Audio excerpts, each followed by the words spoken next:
Olá a todos e todas, tudo bem? Eu sou a psicóloga Silvia Félix e mais uma vez estamos juntos no podcast falando de psicologia. Vamos lá? Então, vamos falar hoje sobre um tema importantíssimo para a psicologia, que é a percepção. É extremamente importante compreendermos como a percepção humana acontece, ou seja, como as pessoas percebem o mundo, como elas percebem a si mesmas, como elas percebem o outro, não é? Como elas percebem as coisas que acontecem em seu entorno, não é? É importante entendermos como nós processamos nossas informações. Processamos elas em dois níveis, da sensação e da percepção. Entendendo que quando a gente fala de sensação, a gente está falando dessa recepção de informações, ou seja, simplesmente a gente está falando dessa consciência desses componentes sensoriais e das dimensões da realidade, né? Nós precisamos entender que esse processo é um todo, é um processo único, um processo não só de recepção, mas um processo de interpretação, de darmos sentido, significado. Então, a percepção é um processo pelo qual nós interpretamos, nós analisamos, nós damos significados às informações que nós recebemos. Portanto, já vimos que as percepções, elas supõem as sensações, né? Elas supõem as sensações. Portanto, gente, as percepções supõem sensações. No entanto, compreendermos as percepções é compreendermos fundamentalmente que nós temos experiências no mundo, experiências anteriores. Então, gente, na percepção nós relacionamos os dados de nossas experiências sensoriais com todas as experiências anteriores, todas as experiências que nós tivemos ao longo de nossa história, e isso vai nos auxiliar a conferirmos um significado às informações que nós estamos recebendo. Nós vamos poder finalmente interpretar essas informações. No entanto, essa interpretação, esse significado atribuído às nossas percepções de todos os estímulos que recebemos, elas contam com alguns determinantes. E quais seriam os determinantes da percepção? Primeiro, nós temos como determinantes os mecanismos da pessoa que percebe, ou seja, os órgãos receptores, os nervos condutores, o cérebro.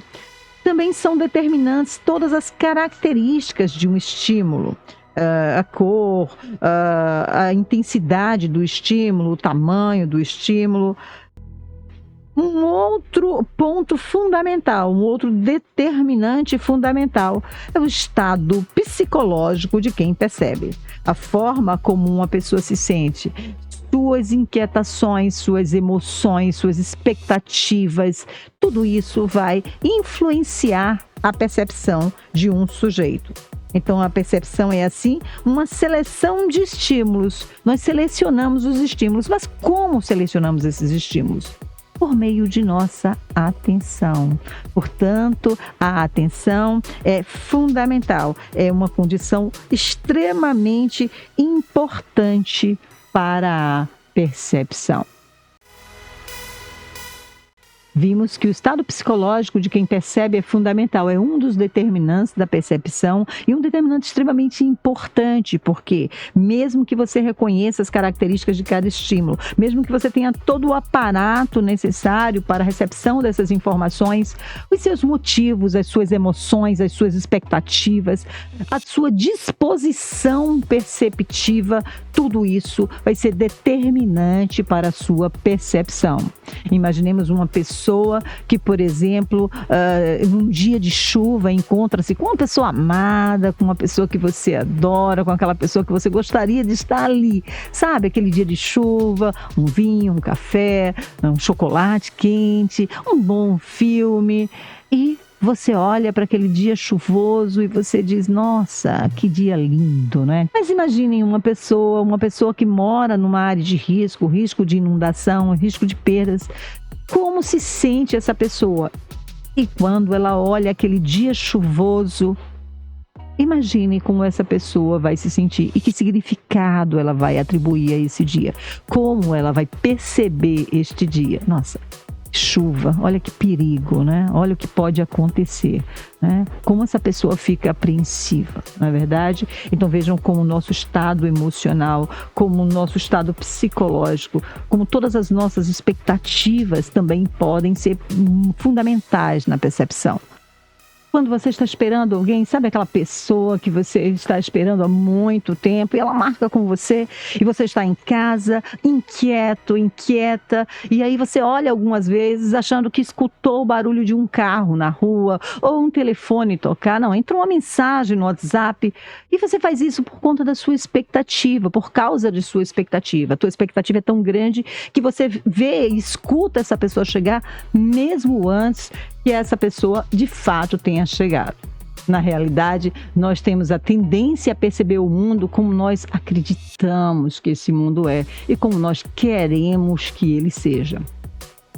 Então, a percepção, gente, ela é um processo importantíssimo. E eu pergunto a vocês, a percepção é um processo inato ou aprendido? Bom, lembrem-se, a percepção ela resulta de uma interação complexa. Então nós temos aí as tendências inatas, a maturação e a aprendizagem.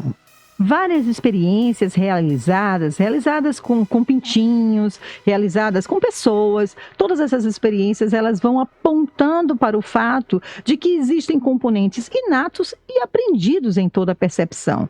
Por exemplo, quando a gente vê os pintinhos, eles mostram que já são receptivos e capazes de discriminar e de perceber formas, objetos. Eles vão escolhendo o que bicar, né? A gente vê que desde o início eles começam a bicar, eles mostram-se receptivos aos objetos pequenos que eles encontram ali no solo, mas que com o tempo, normalmente, eles vão selecionando.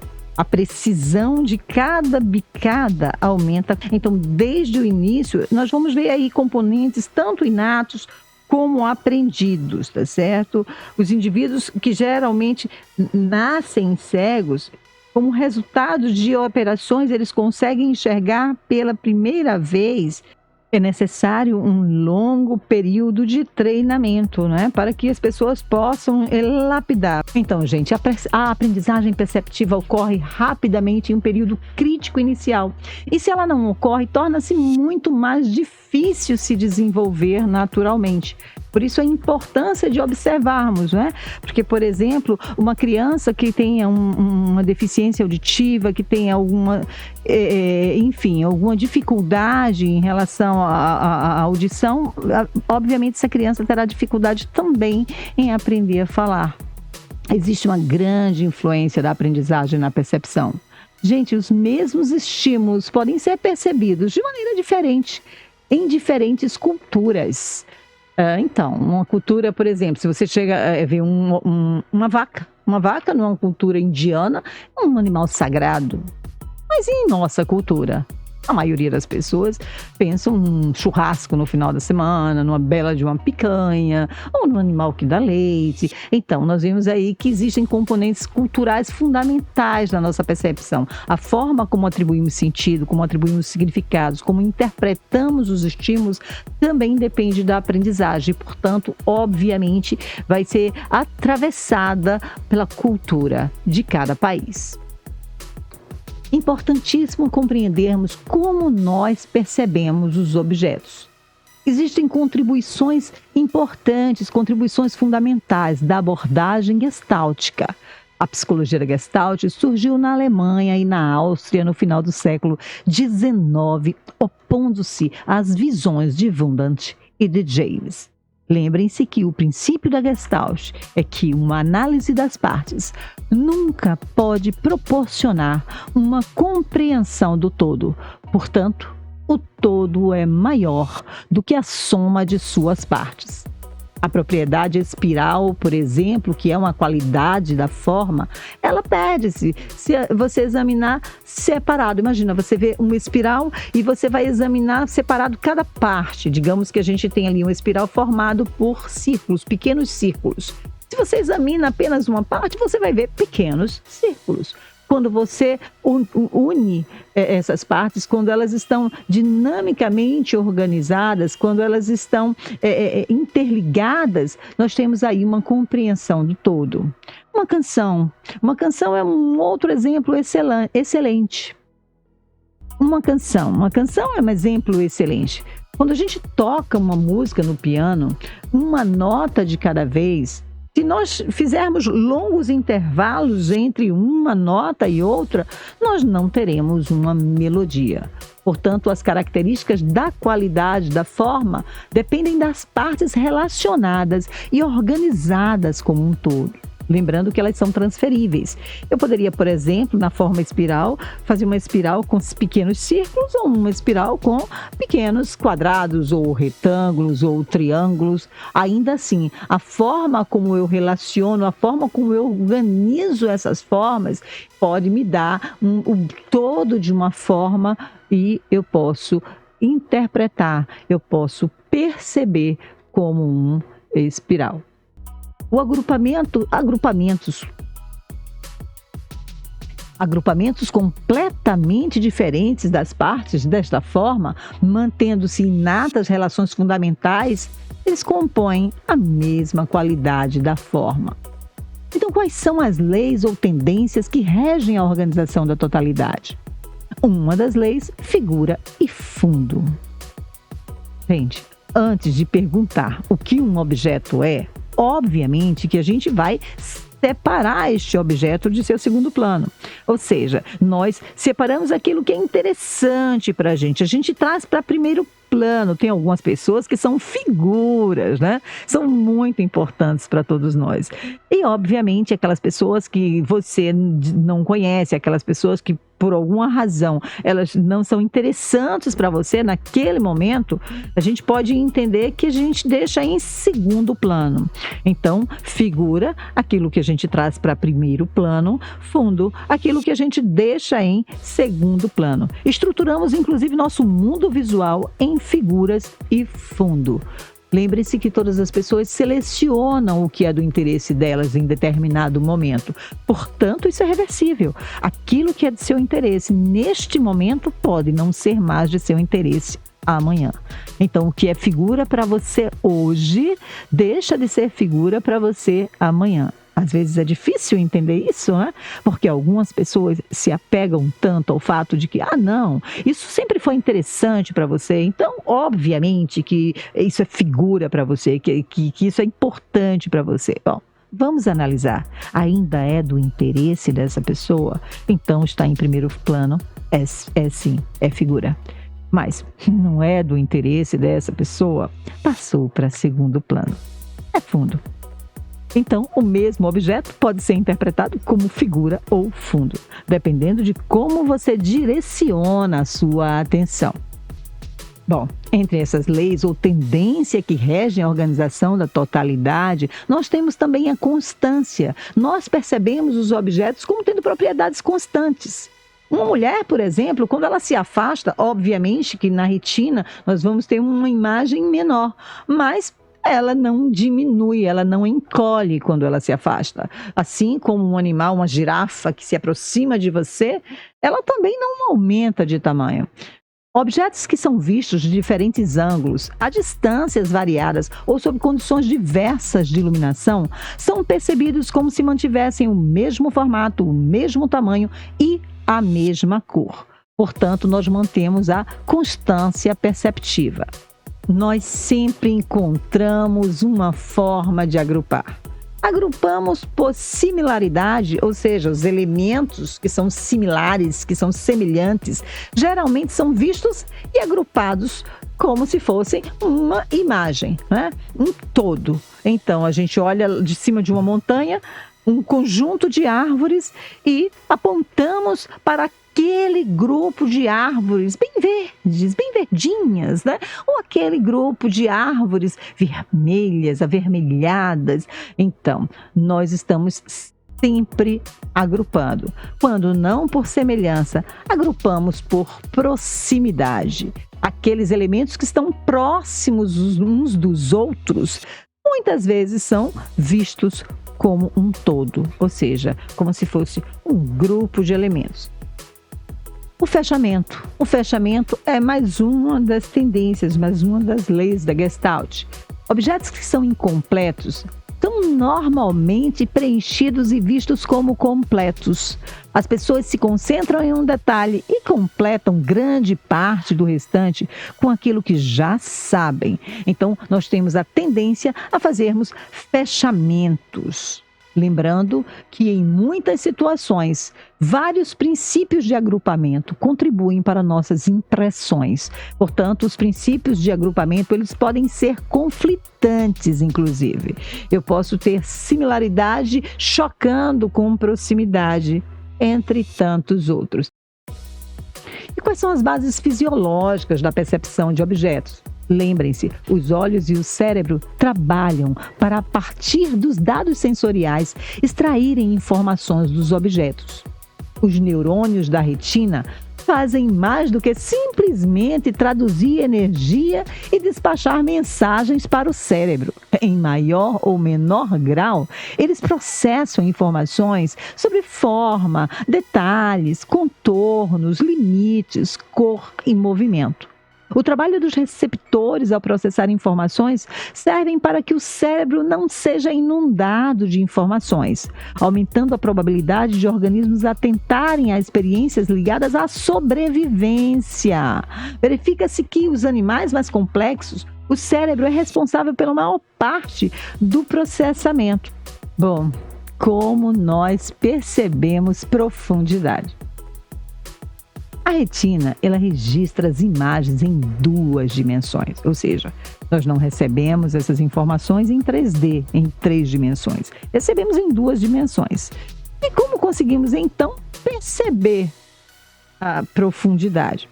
Temos indicadores de profundidade binoculares que requerem a cooperação, a operação de ambos os olhos. Cada retina registra uma imagem visual ligeiramente diferente, ou seja, há uma disparidade binocular.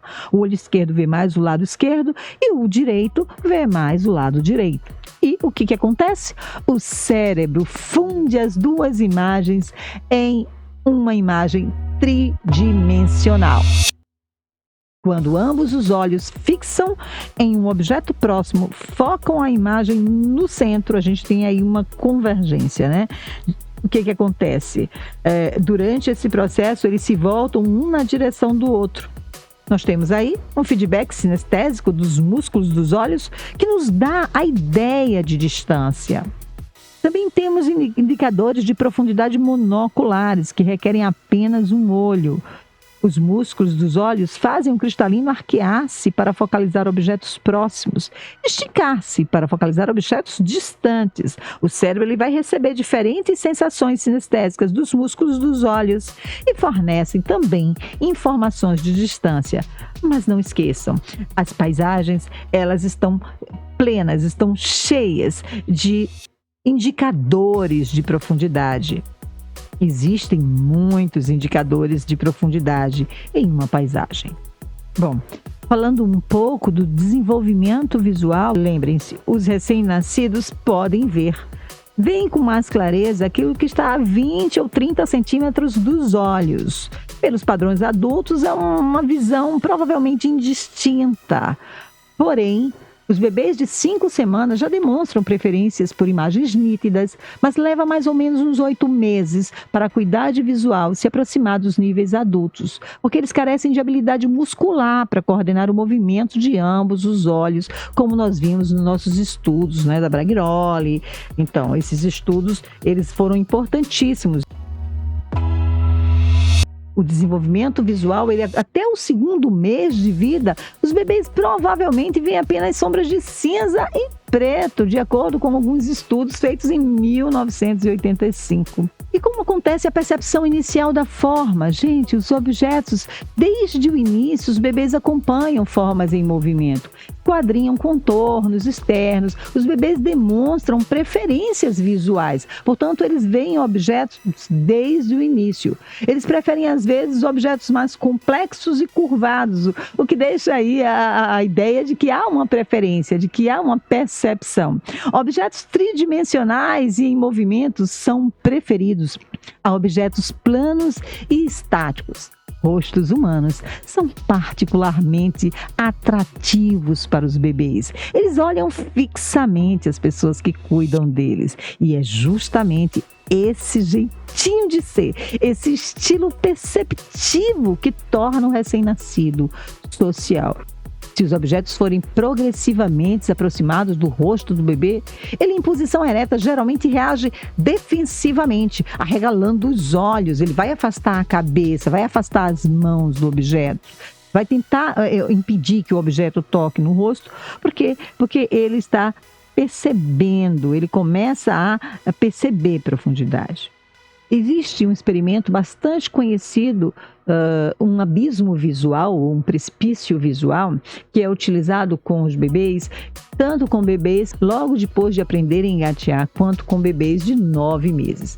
E é observado pelos pesquisadores que os bebês que estão aprendendo a engatinhar, eles atravessam um precipício sem medo, enquanto os bebês que já engatinham por um tempo, eles sentem medo de atravessar. O medo de profundidade desenvolve-se pouco a pouco com as muitas experiências vividas por esse bebê. Há períodos sensíveis no desenvolvimento perceptivo de cada bebê, de cada espécie na realidade. A visão humana ela é mais vulnerável nos primeiros 6 anos. Portanto, experiências sensoriais e motoras são essenciais para esse desenvolvimento. Gente, se as deficiências sensoriais em bebês não forem corrigidas, os neurônios do cérebro ficarão privados das experiências necessárias. E nestes momentos cruciais, eles podem deixar de se desenvolverem naturalmente, normalmente. Perdas auditivas, por exemplo, podem retardar o desenvolvimento da fala, assim como os problemas visuais podem prejudicar permanentemente a visão de um bebê, de um sujeito. Portanto, quando falamos de privação sensorial, a quantidade de informações disponíveis pode alterar a percepção. Vamos dar alguns exemplos. Pessoas que têm trabalhos rotineiros, aqueles trabalhos de apertar um botão, ficar ali o tempo todo apenas girando um controle, ou pessoas que estão em confinamento, nas prisões, por exemplo, né? Trabalhos que de alguma forma acontecem em ambientes monótonos. Tudo isso fala de privação sensorial. Lembrando que a importância que nós nos adaptamos gradativamente quando nós vamos processando dados sensoriais. Os nossos sistemas perceptivos esforçam-se por manter uma visão normal das coisas, mesmo quando confrontados com discrepâncias que não podem ser conciliadas. Logo, quando você está no cinema, né? Ou quando você começa a utilizar um óculos, vocês podem observar que geralmente a gente tem ali informações diferentes. No cinema, a gente escuta o som dos caixas na lateral do cinema e vê a imagem. Nesse caso, a visão geralmente tende a assumir o controle e nós percebemos como se o som saísse daquela imagem. Nossas percepções são influenciadas, então, pela variação de nossos motivos, de nossas emoções, de nossos objetivos, de nossos interesses, de nossas expectativas. Mais uma coisa, encontros com forte carga emocional são percebidos de forma subjetiva. Portanto, nós não podemos generalizar. Quando estudamos a percepção, precisamos entender que estamos falando de subjetividade humana. Por mais que tenhamos leis ou tendências na organização da totalidade. Portanto, é muito importante percebermos que nossas percepções são sempre influenciadas pela variação de nossos motivos, por nossas emoções, por nossos objetivos, por nossos interesses, por nossas expectativas. Lembrem-se, nós percebemos o mundo de forma subjetiva. Nós não percebemos a realidade do jeitinho que ela é, da forma que ela se mostra. Na realidade, na maior parte das vezes, percebemos a realidade de acordo com nossas expectativas. As pessoas tomam apenas uma parte daquilo que elas veem. Nossas percepções estão altamente alinhadas com nossa psicologia individual. Por isso, quando você valoriza demais alguma coisa ou alguma situação, talvez você veja muito maior do que essa situação realmente é. Às vezes, as pessoas valorizam demais os problemas e esquecem de valorizar as soluções, as estratégias possíveis para alcançar soluções. Portanto, acabam vendo os problemas muito maiores do que realmente são, porque a nossa percepção da realidade é uma interpretação da realidade e essa interpretação é subjetiva. Agradeço a todos e todas pela atenção. Ficaremos por aqui com este podcast, mas continuaremos nossos estudos falando de psicologia. Um forte abraço. Valeu por hoje.